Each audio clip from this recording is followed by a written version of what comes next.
Hey everyone, welcome to the fourth roundtable discussion for this season of the Adonis Project. I'm here back again with Munene and Steve, and we are talking about how the holidays went and how our maintenance phases went. So if you recall, we did a pre-prep cut where we took the first chunk of fat off, then we held steady for a maintenance phase, and then we went back into a fat loss phase after that. So this talks about as we're entering back into fat loss dieting, where we're at, where the physiques are at, how the maintenance phase go, and what we're looking forward to going forward. Now, I'm very excited because this marks kind of like the start of actual prep, right? The pre-prep cut was kind of just, the warm-up for the actual prep. So this talks about our mindset going into the prep itself and comparing kind of where we were last cuts compared to where we are now in this cut, and kind of the weight differences and also the physique differences that we're witnessing.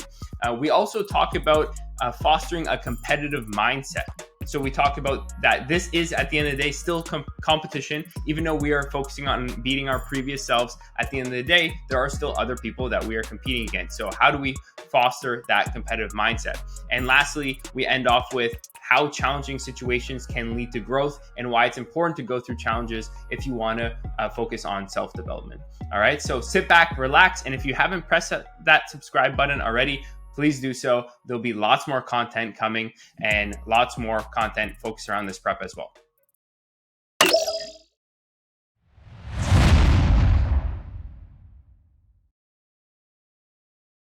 All right, everyone. Welcome to another roundtable discussion with Munene and Steve. And this is continuing. I think is this our fourth roundtable discussion? Yeah, I think so. I think so. November, December, January, October, November, December, January. Yep. Wow, that's insane. Time is flying, and it's also crazy because like you always talk about these things. Oh yeah, imagine when we're like really in the weeds with prep, or imagine when we're at this point and when this happens, and then we're gonna do this, and it's just like those things are starting to happen, and it's like holy crap, it's starting to happen, right? It's insane. It's insane. I think last time what we were talking about was we're just about to start. You guys were just about to go into maintenance, and I think probably same with me, somewhere around there. I don't know if you remember what was going on. I think that was it, if I recall correctly. Yeah. We were all about to enter that phase. Or did you guys just start and I was a week after you or something like that? Yes, because I made a joke. I was like, Steve, when are you going to come over to this side? Or to both of you or something. I made a joke about that.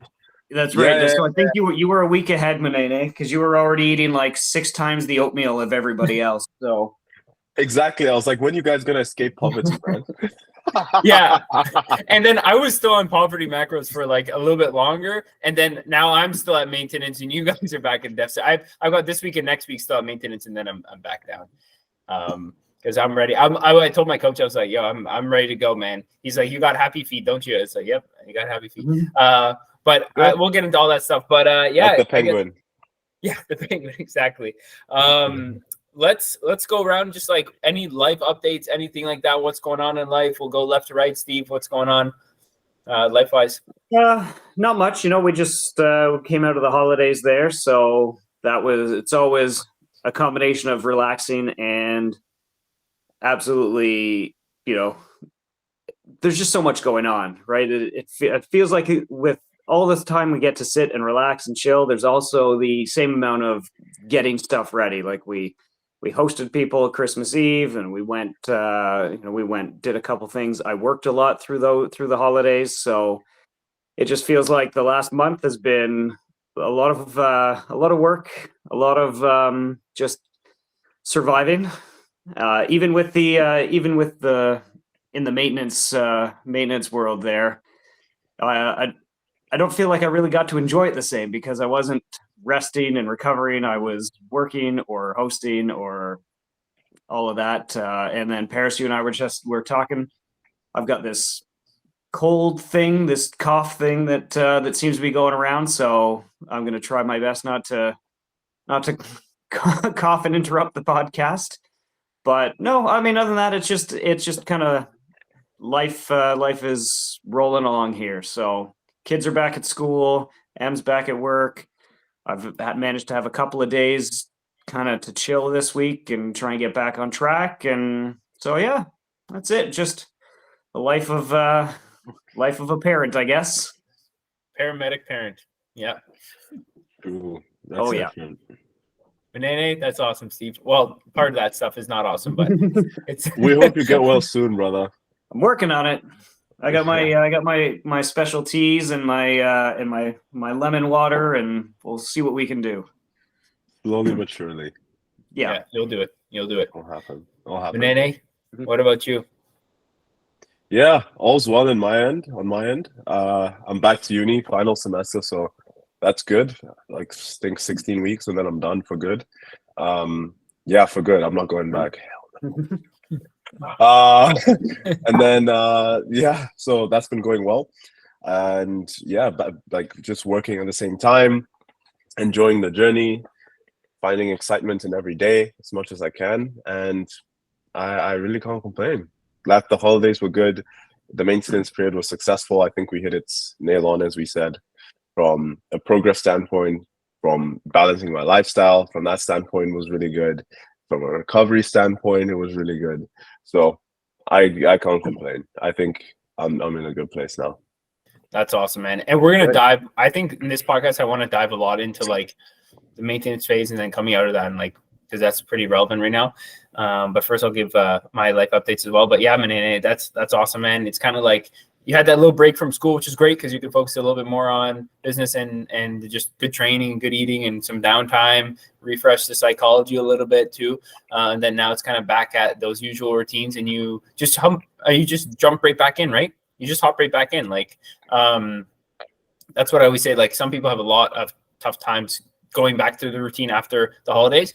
But what I find is just create momentum as quickly as possible and just jump back in, and your psychology will catch up. You just jump back in with action, and then the psychology will come after, and you'll be like, okay, now I'm clicked in. But if you just delay that jumping back in after the holidays, it gets harder and harder and harder to reestablish that rhythm, right?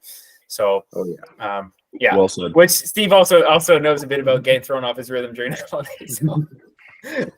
I got no rhythm. That's that's okay. You did it, man, and it was perfectly timed to like be at perceived maintenance or whatever during that time. On my end, I don't know, man. Like during the holidays, it was a mixture of work, play, and resting. I spent a lot of time with like my girlfriend Tara and my mom too.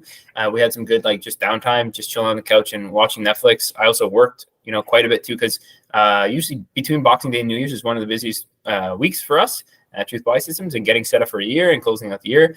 And then we kicked off our next 90-day crew recently, which is really cool. So that's the program that we run 3 times a year, where we do 3 in-person group personal training sessions, and then we have photo shoot finale. So we had our first group personal training session last weekend, and that's an awesome group of 5, which are very motivated. So I'm really excited about that.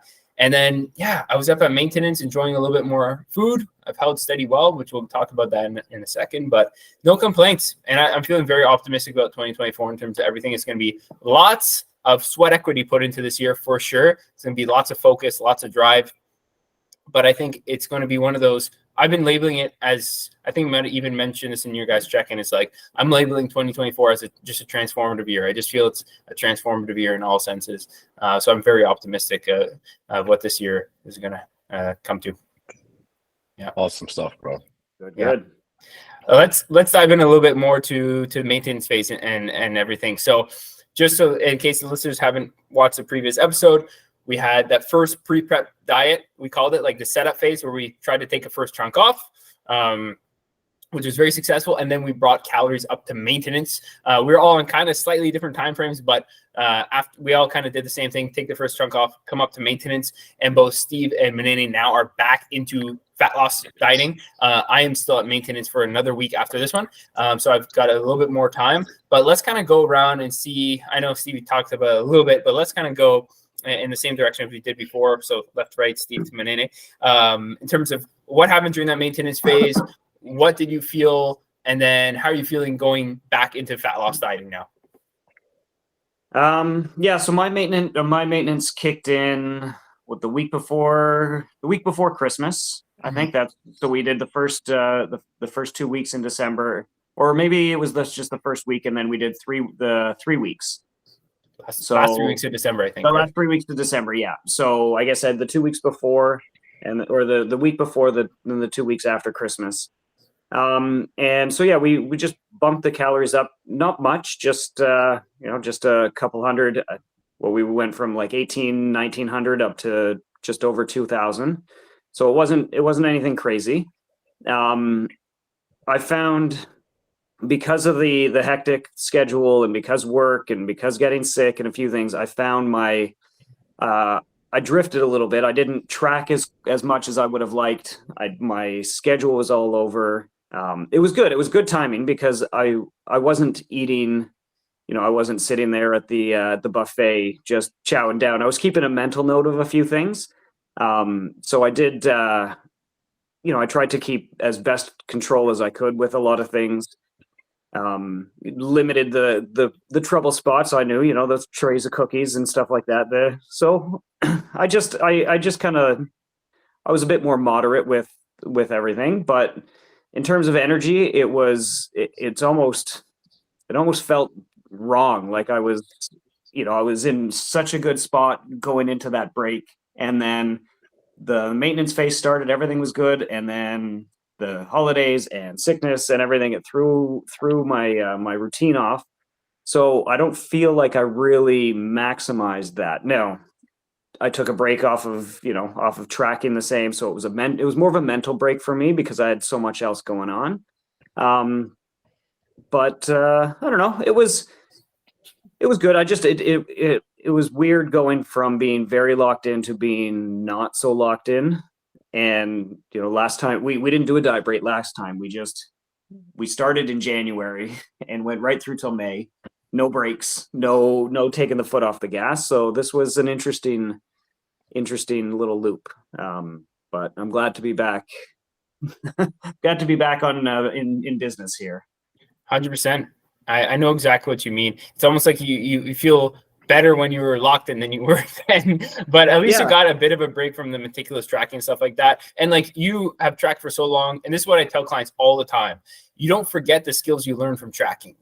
So it gives you the strategies to be able to do a maintenance phase, probably without even tracking anything, just because you know your body so well. And you can look at a plate and know the numbers and how it pertains to your overall day. Whereas people that haven't had as much experience tracking, they can't do that. They can't have the luxury of doing that because they don't have the skills developed. And that's why I'm not worried about somebody like you, like not tracking for a few days or different things like that, because I know you have all the skills to like still manage that. But I think it's not like you were just eating recklessly and put on a bunch of body fat, right? Like, we even saw new low ends like the first week back in the deficit.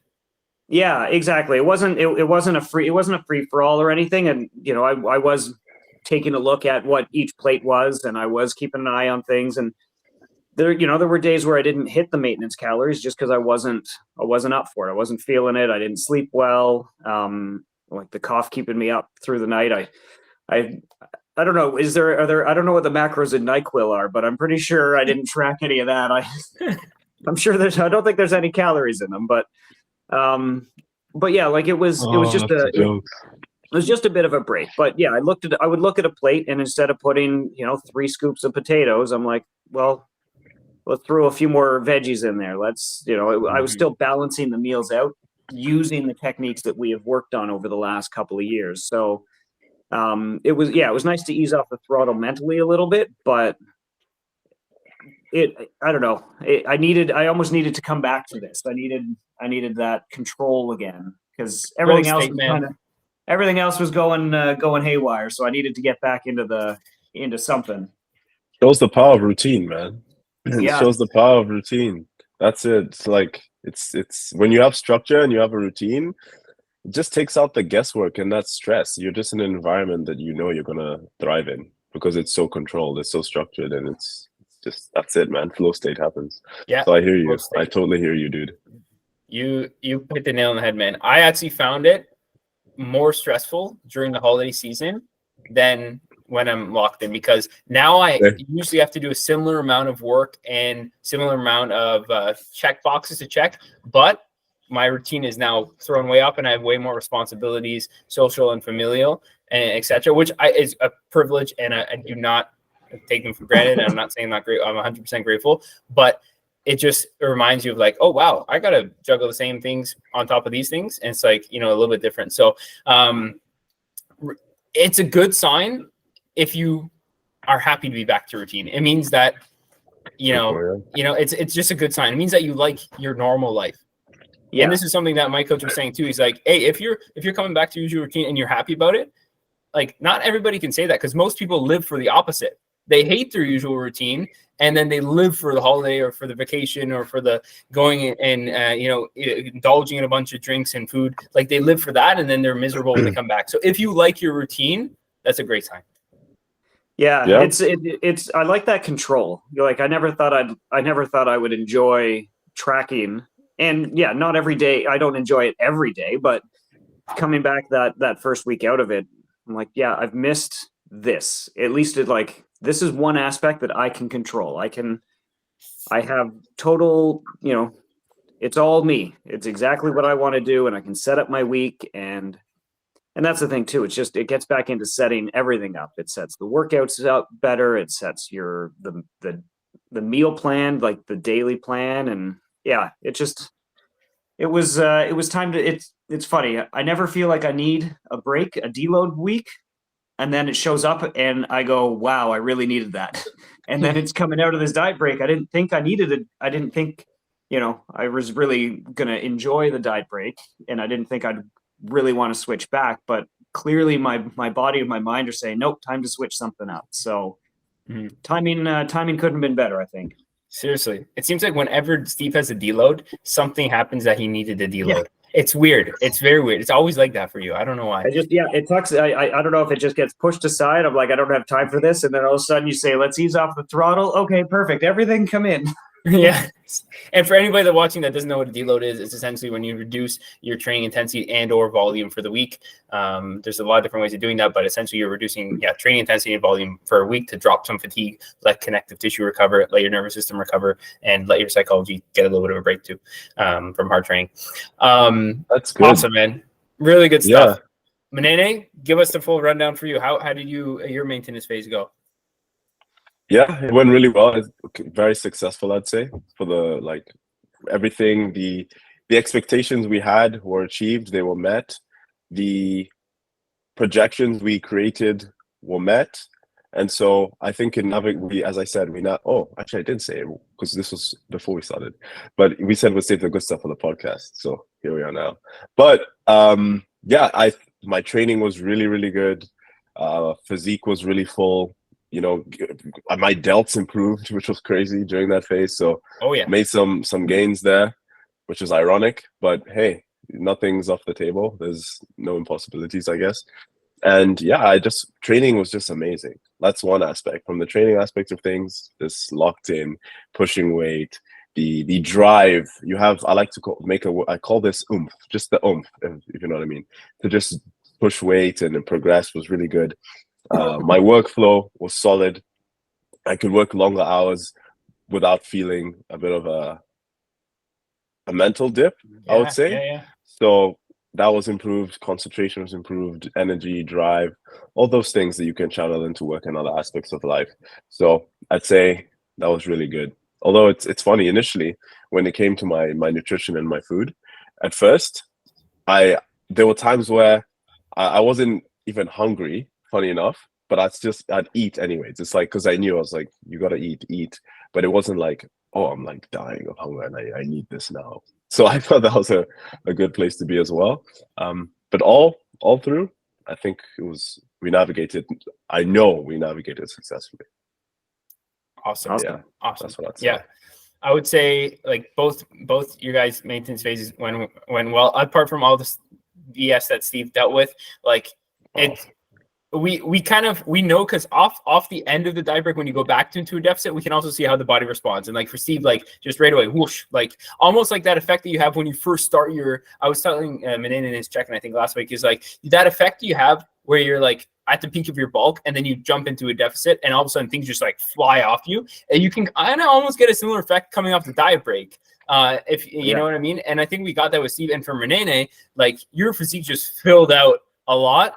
And I do think we made some improvements in your delts, and there's gray areas of training. It's not like you can only build muscle in the surplus and you can only hang on to muscle and lose fat and deficit. Like it's not all like, and maintenance is in no man's land. It's not always the case.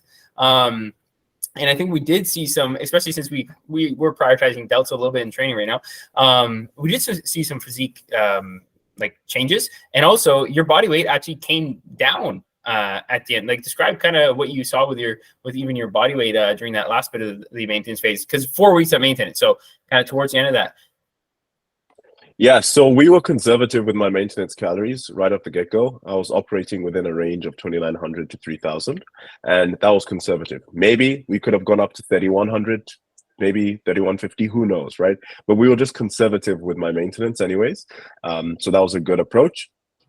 But what we did notice is I was holding steady for the first 3 weeks, where there was just a maybe 0.1% loss. As I said, we were conservative, but we were holding steady until the very last week, where I had a weigh-in of 217, and I was holding steady at 219, around there. And then on the last week, I ended at 217 point something. And we're like, what? The last week I've been eating the same. My expenditure through steps hasn't changed at all. But it was just that last week where we saw the scale change, and it was like, interesting. So as we know, that could have been water changes. Maybe I was holding on to some fatigue from stress, and cortisol could have influenced that. So there's so many factors that could have gone into that, but that's what we noticed. And then today I woke up at 215 pounds, right? So that's like a even newer low for me this week. I think on Monday, last week at this time, I was 218 point something, and now I'm 215. Obviously, what matters is at the weekly average, but getting that new low weigh-in even today, I was just like, what? So it's like, yeah, that was the trend we noticed on the last week. Very interesting indeed. Yeah, man. The body is very complicated, but it's all good learning. And again, I really do feel strongly, as I said multiple times, about taking the first chunk off, holding steady, and then jumping back into a deficit. Like, man, you guys can see why you do this now, right? Like, it's just, there's so many benefits. So really cool, really cool. So body weight wise, Steve, are you sitting just below 167? Yeah. So Wednesday. So Monday was a new low for me as well, 166.6. Cool. So I think I started the maintenance phase in and around the kind of high 170s. I think I just got under 168, and then or high 168 to me, or high 160. Yeah, sorry. Yeah. And then kind of put on a couple of pounds through that maintenance phase. And then, yeah, just this. So this is a week and a half in, and last week it was like every other day I weighed, it was a consistent drop. So it was back down. I think my first weigh in of the diet break, I was 170, just over 170. And so that initial hit, like, yeah, 4 pounds in that first week. And now a lot of that is like, all the factors that you've just put in, water, but yeah. Food and water and just regulation, sleep. Like my sleep was better. My steps weren't as great. Just sometimes with work, I don't always get a chance to get the extras in there, but with everything else being locked in and dialed in, it seems to have bounced, that bounce out of the maintenance phase is really, it's on the right trend. So yeah. Mm-hmm. So it was that yeah, the weekly average, we'll see how it is, but I certainly like, jumping on that scale and seeing the 166. It's been a while since I've been there, so. Hey. That's good. That's good. And Steve, I only gave 3 weeks at maintenance because, we want to push we got to stay on pace with the leanness, with the fat loss. So we don't want to catch ourselves behind later. So I was like, okay, let's be a little more assertive here.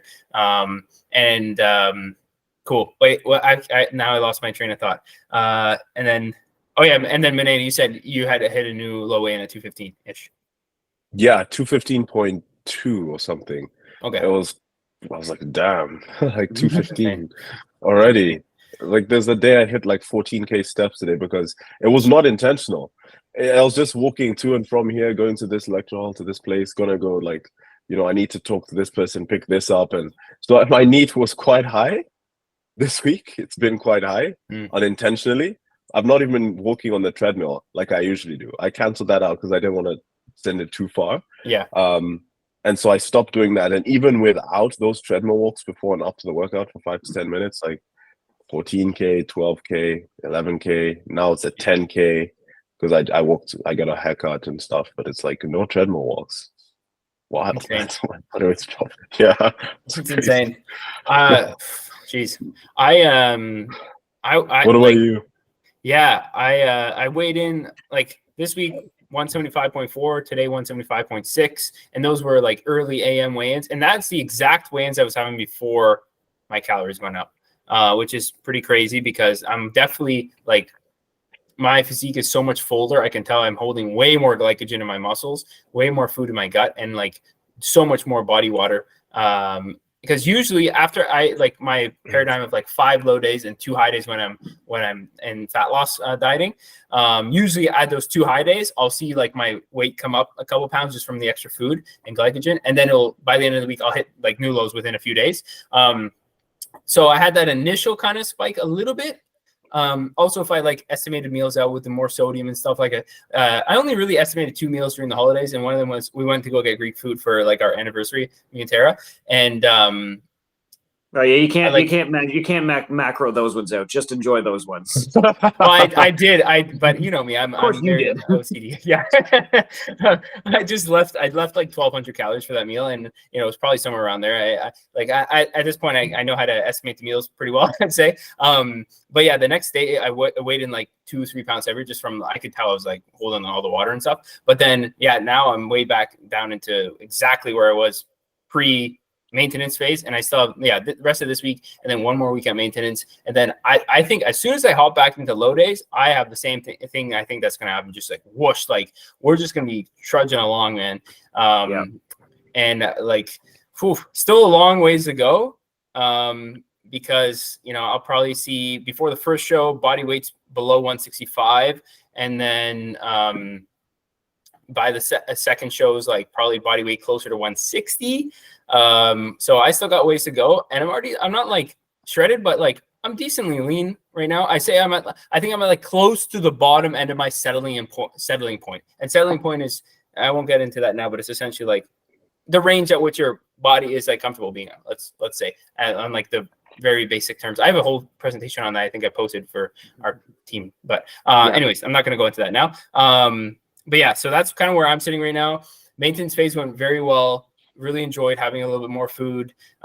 Training didn't pick up as much as I thought it would. Objectively, like I didn't see many strength. I've added a rep or two here. I think more just as Munene said, the oomph during training. So like towards the end of my session, I didn't have to like use as much mental drive.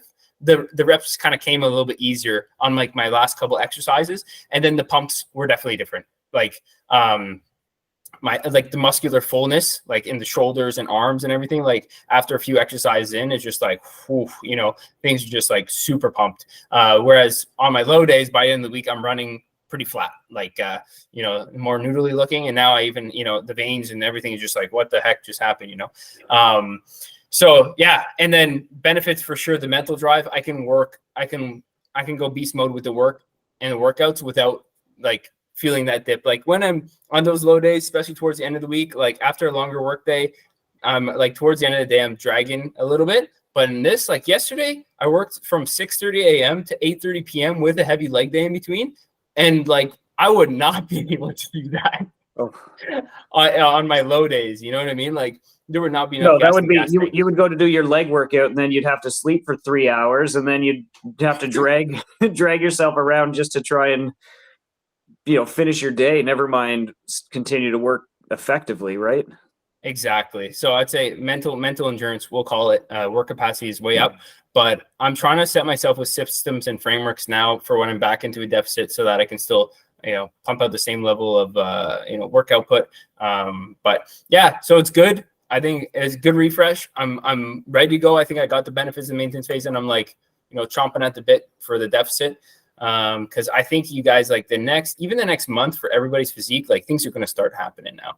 Like at this point, it's like now we're going to see those kind of really cool cuts start to come in. And, by the time we get into, February area, mid-February, then we're going to start to see some really cool, like probably by the time we do the next podcast, like you're going to start to see some cool things start to happen with the physique, Well, this is it's funny. Like I'm 10 pounds lighter than when I started last year. Like we started in January. I was at 178, so it took me a long time before I could start finding things. Like we were getting leaner and leaner, but before I could start seeing muscle that I was trying to look for, it took a lot longer. So it's nice. Like even though this last month might have been a little bit harder mentally, it's still nice to see, I look in the mirror and I'm like, you know what? I feel pretty good right now. Like after all this is said and done, this kind of low to mid 160s is where I think I would like to sit as like my everyday weight. That's 10 pounds lighter than what I was before you and I got together. Like I was sitting for, I don't know, the last decade and a half at 170 to 175 pounds. So I'm like, I'm already almost there in terms of, so that, the whoosh is out, but now it's exciting that we've got all this time to really try and refine what we've built. So, I didn't notice the pumps, the big pumps the same with the, on the maintenance, but I certainly appreciate the way the physique is shaping up earlier than I did last time in the process. So it took me probably early March before I could really start to appreciate how lean we were getting. And now I feel like I've already got such a head start. So that's awesome, man. That is awesome. And yeah, I that's awesome. It's such a great feeling. Remember the whole thing I told you guys that we don't want to be chasing. We want to do the work and let the results come to us. That's what kind of my whole mindset behind this prep. It's like, let's put in the work. I don't like to be chasing. I know you guys don't like to be chasing. It's a great feeling. Like just putting the work and letting everything come to us. I'm curious, Munene, what's the lowest your body weight has gone in previous cuts? I obviously have a lot more muscle than like the last time you were maybe equal leanness, or like, are you close to similar leanness to where you would have been at the end of your last kind of fat loss phase that you did? Or maybe a couple pounds heavier? 2022 October I ended. When I ended that cut, I was 207. Okay. 208, around 207, 208. And I'd say probably leaner, dude. You think? Right now? Close to. Not yet, but close to. Yeah, that's what I would. Very close to. I would say like. But your physique is better. If you were to put me, yeah, like I've built more muscle. If you were to put me on another 2 to 3 weeks of dieting, I'd probably be leaner than that physique. That's insane.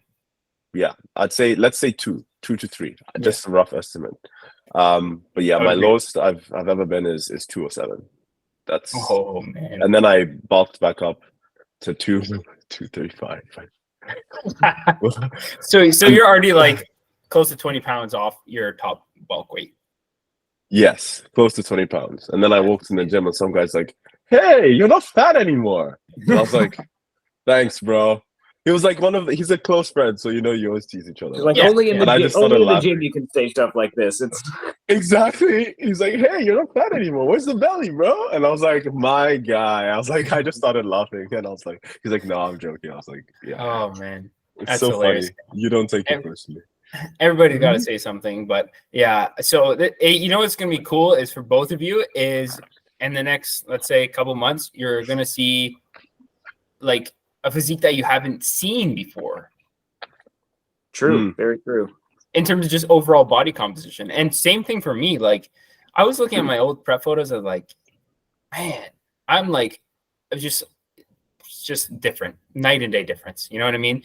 And it's just like, it's cool because it's new territory. It's new physique PRs.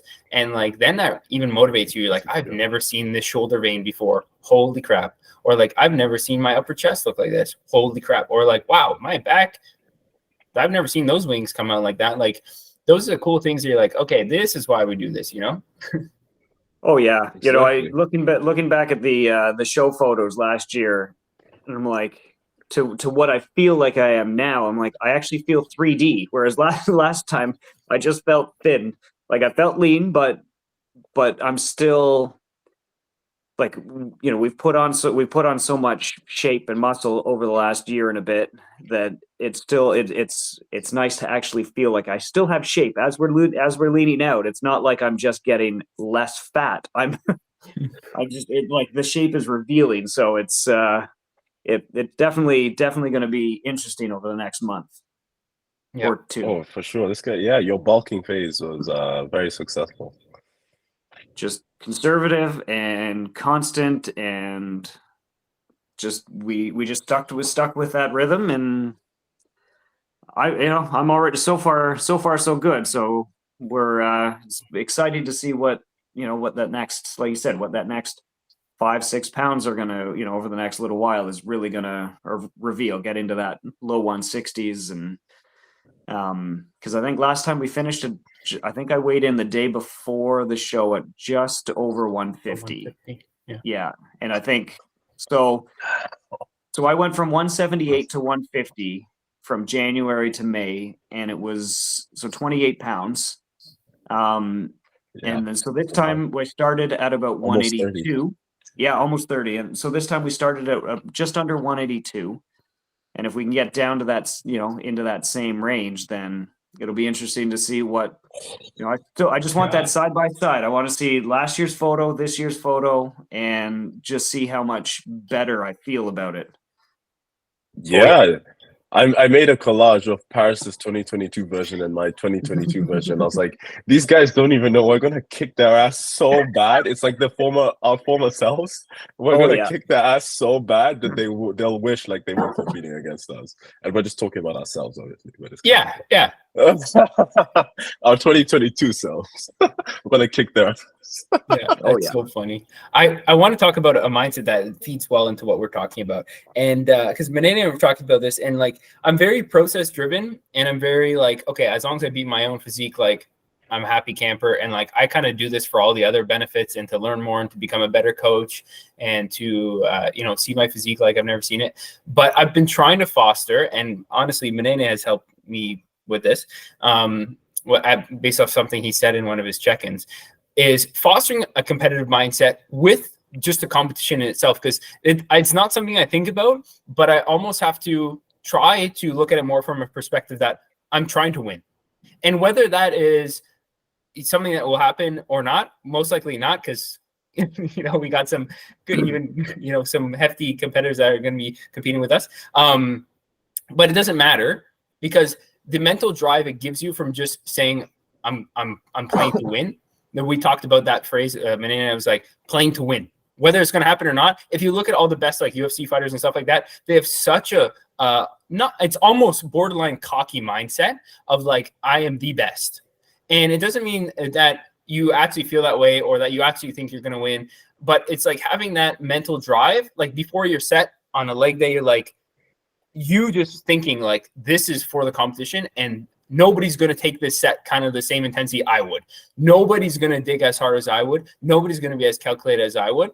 Like that kind of mindset, whether it's like going to happen or not, just having that as like the perspective that you're taking can give you that extra, as we we're saying, like that, just for everything you do. So something I've been trying to do is try to visualize that and try to get used to that feeling, because I've never thought that way in my life. Really, I've always just been so self-focused and process focused that this time I'm like, you know what? That was a good point. This guy said, I'm like, I'm playing to win. And for me, like, I don't have the best structure. I don't have the best insertion points. I don't have the best genetics. I'm not the biggest person out there. But for me, what I'm just going to go for is conditioning. Like, I am telling myself I will be the leanest person on that freaking stage. And whether it happens or not is besides the point.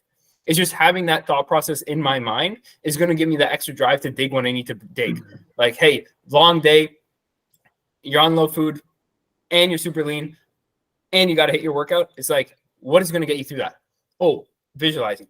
Nobody will do the things that I will do. That mindset. And again, whether they might be doing the same stuff as you are, but it doesn't matter. It's just fostering that mindset and that perspective to give you that kick, you know? Well, this is it's Awesome. funny because this is probably one of the few events or competitions or something that you don't actually run into like this. Us three here are the only three competitors we know, and we're not competing against each other. We are putting, but at the end of the day, we will be judged, equally between, on the same stage, right? But it's not like, UFC or hockey or any sports where you see the same, or, if you're a track athlete, you see the same 20 people for 6 meets and you're trying to beat them all. Like, there is no way, unless you talk to somebody that happens to be doing the same competition, there's no way to know what their mindset is and what their training plan is and what their preparation is. So it's kind of odd that you literally walk in pretty blind to this. So having a mindset that you are going to win that's pretty interesting, because it is a very selfish process that it's hard to think of other people. Like, it's hard to think of, as much as I know I'm going to beat Munene because I've obviously just, Relax, my friend. You're going to take me out from behind. I'm going to take him down. He's just when he least expected. But like it's one of those things where, you do so much to make yourself in the best, you put your best foot forward, so to speak. Right. But yeah, it's hard. That's an interesting thing to switch that mindset around to, well, there are other people and I got to beat them, and I'm going to beat them by squeezing out another rep or doing another set of stupid partials after sissy squats. Like, these are the things. It's not setting you apart from you. It's trying to set you apart from whoever else happens to be on stage that day. You said it. It's almost like individual sports. I've mostly played individual sports my whole life.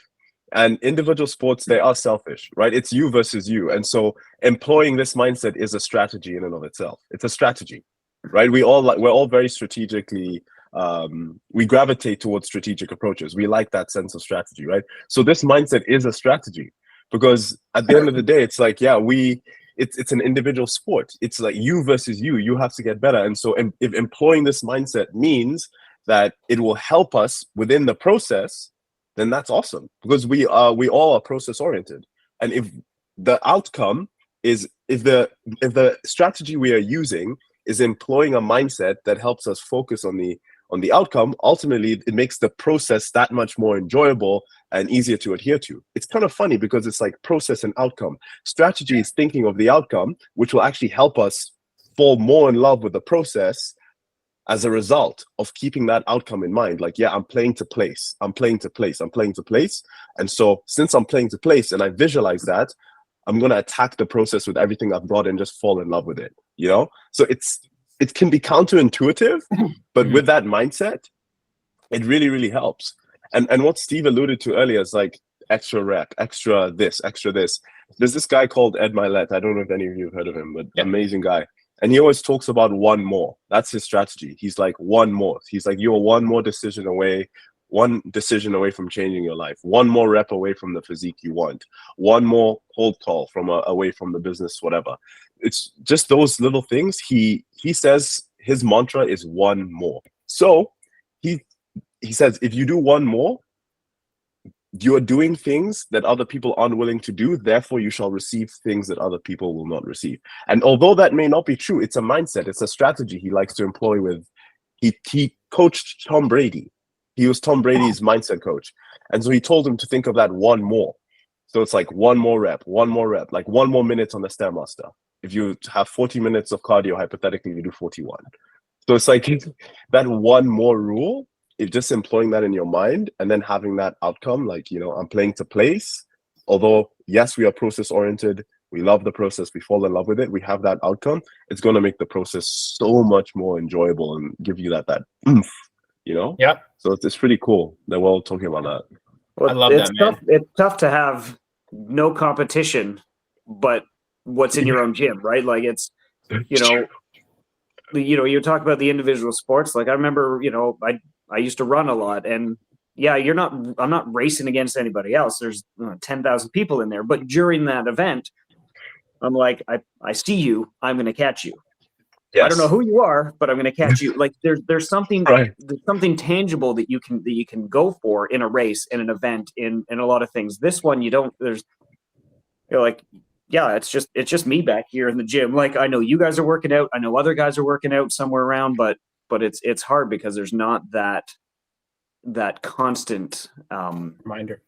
Yeah, the constant reminder. It's just me over here doing that, trying to do that one more. So yeah, that's good. And maybe that's going to get us through that the next few months here. Exactly, sure. man. It aligns with something that Munene said when he was talking about the mindset strategies of that Ed guy.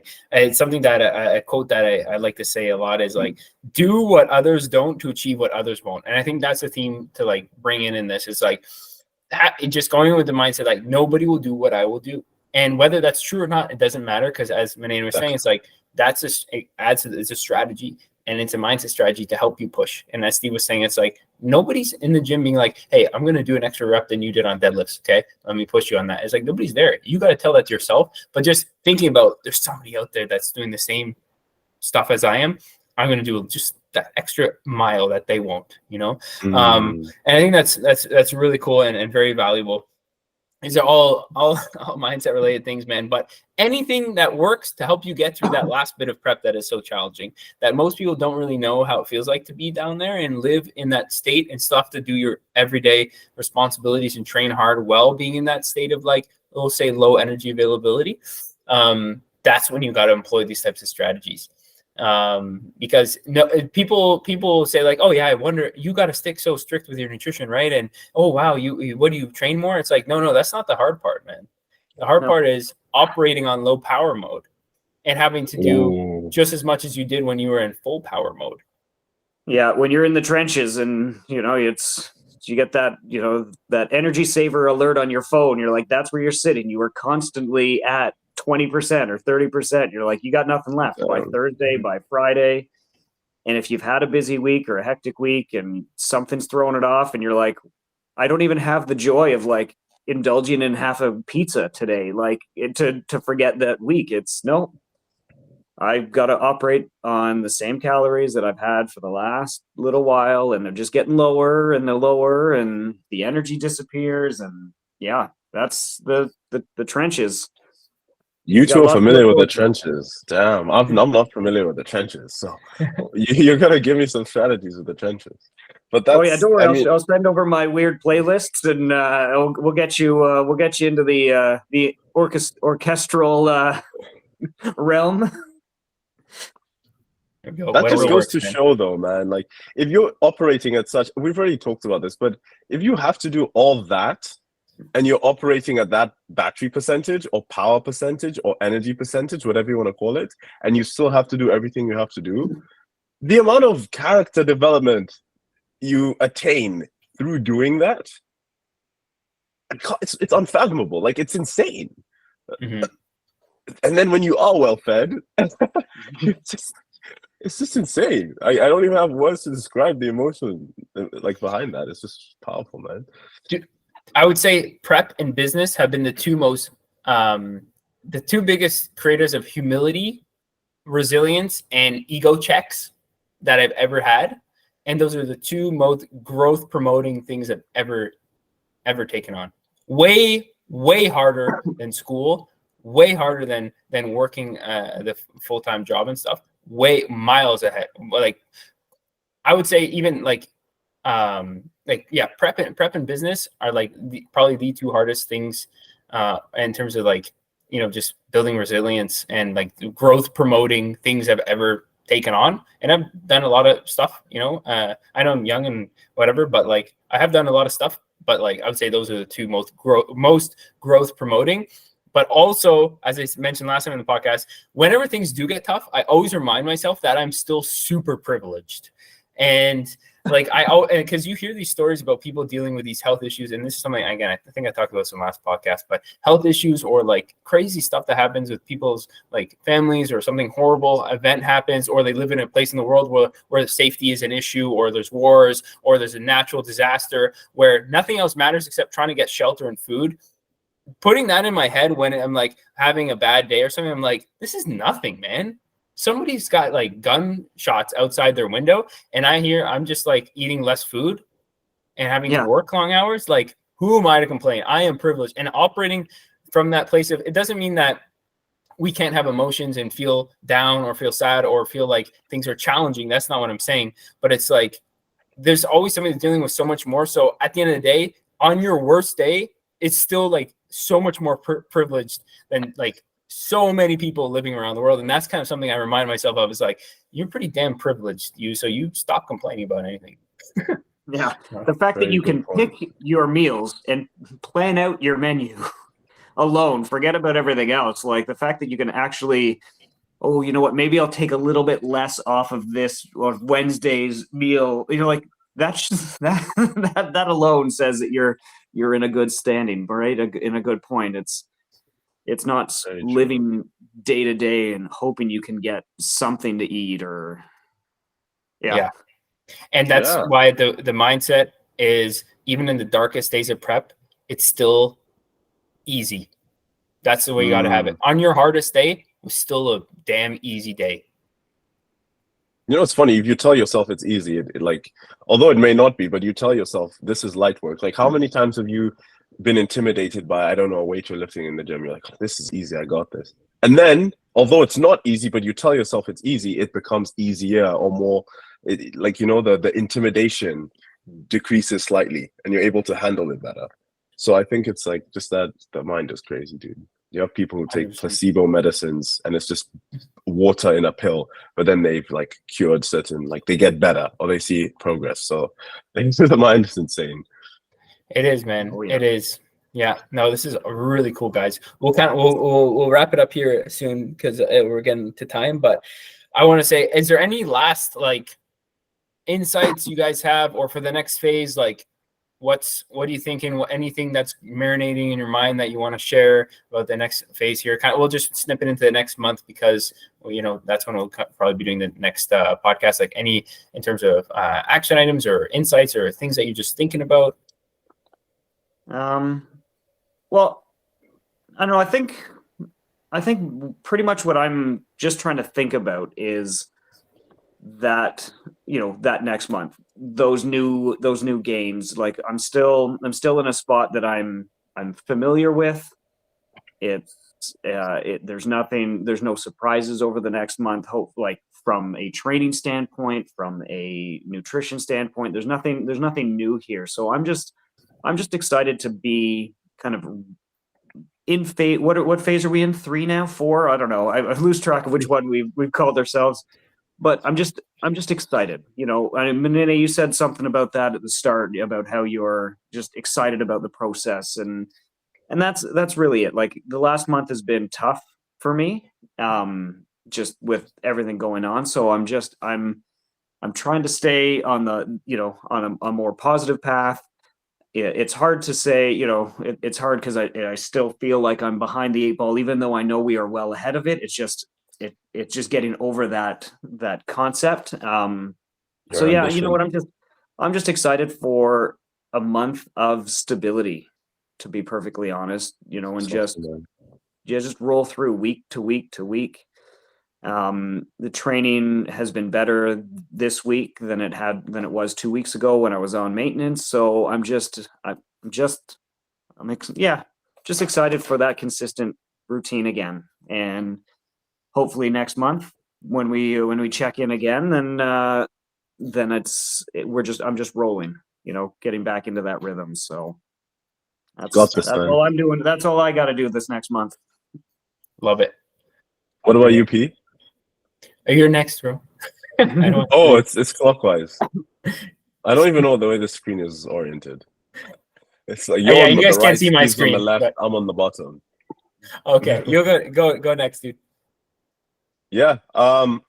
This may sound weird, but I'm excited to suffer, to be honest. And I may say this now, and we'll be here in a month. I'll be like, "Yo, I wish I could say that." Like, I changed my mind. Yeah, who knows? But I'm excited to just go through, like, to see obviously the changes from the physique, to see the other added benefits of just embracing this lifestyle. I'm just excited to unlock that, like the physical changes, but more so the lifestyle changes. I've already noticed from this journey that the time delay between thought and action has reduced substantially.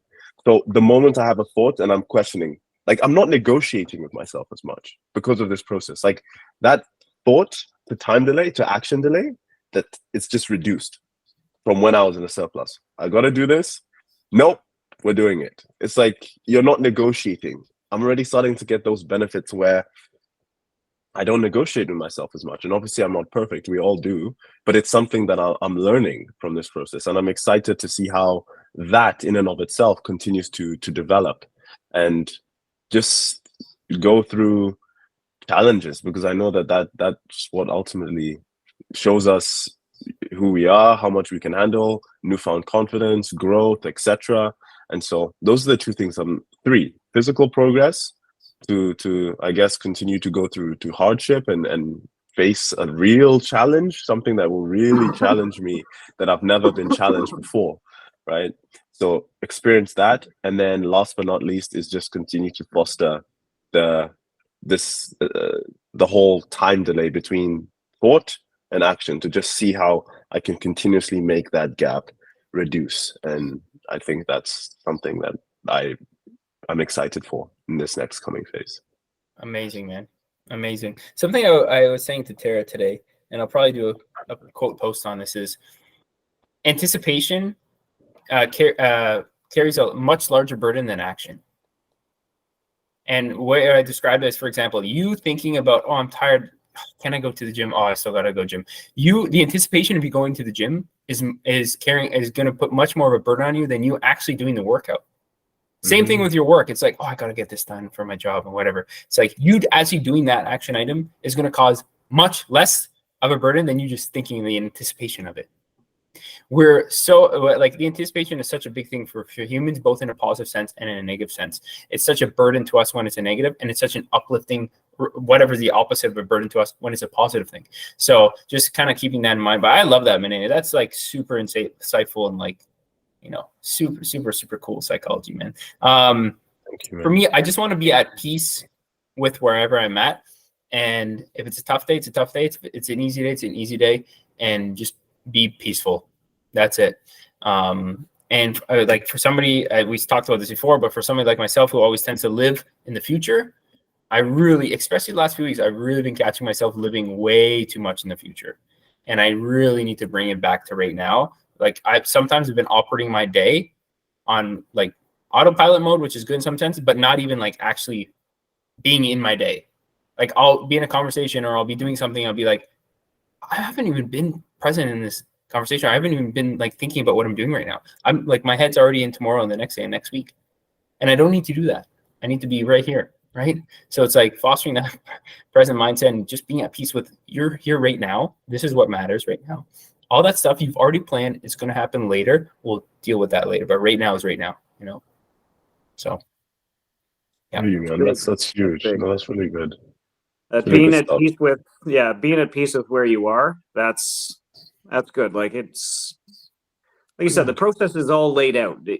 There is no question that barring something catastrophic, that's the word, over the next few months, there's no question that, you know, you will do all of the things that you have to do. Like you will do your workouts, you will plan your meals, you will do your work. Like you two are not the type, you know, that they're just going to kind of phase away from it. So it's not like you have to really think about that. It's all there. And, you know, Munene and I have you, Parris, to lay out the plan for that next week or that next 6 weeks. And you've got your coach that, you know, like that's all there and you know you're going to do it. So kind of getting out of those plans, knowing that you've got the next week all locked in and just enjoying today. That's good. 100%, man. 100%. That's deep.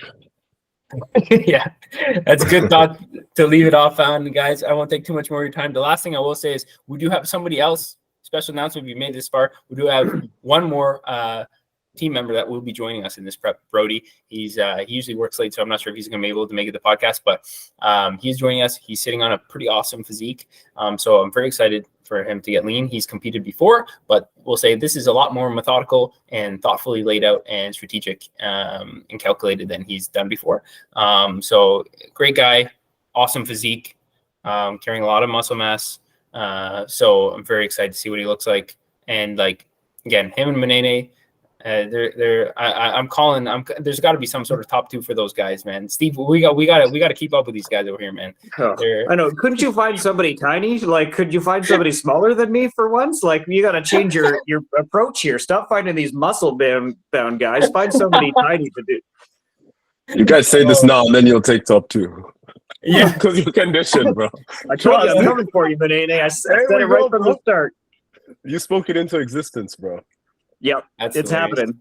One more. That is too funny. Yeah, one more. Next time I'm One gonna more train. pound. One more, man. One more. One more Oh, my Masters God. division. Yeah. Oh, I hope that's actually there. That'll be sick. Yeah, Masters 40 plus. That's right. my goal for you, Steve, is to rock the Masters division. That's my goal for you. Us with our creaky knees, we got our own stage. Gray hairs and creaky Rock knees. it, Yeah. man. Yeah, there's not as many steps to get up to it, you know. Somebody helps us up. my- Yeah. You got the acorn chairlift to bring you up this. Yeah. Oh my gosh, guys. That's Okay. too funny. We're gonna cut it there, but thank you guys again. This was an awesome podcast. Anybody's listening, thank you so much. We appreciate you a lot. We're obviously here if you want to chase some physique related goals, whether that's competing, whether that's fat loss, whether that's muscle gain, whether you're just starting lifting or well into the years of lifting. We got you. We're here to help. So, and have a fantastic day, and we will see you in a month's time on the next podcast. Okay, signing off. Good. Cheers.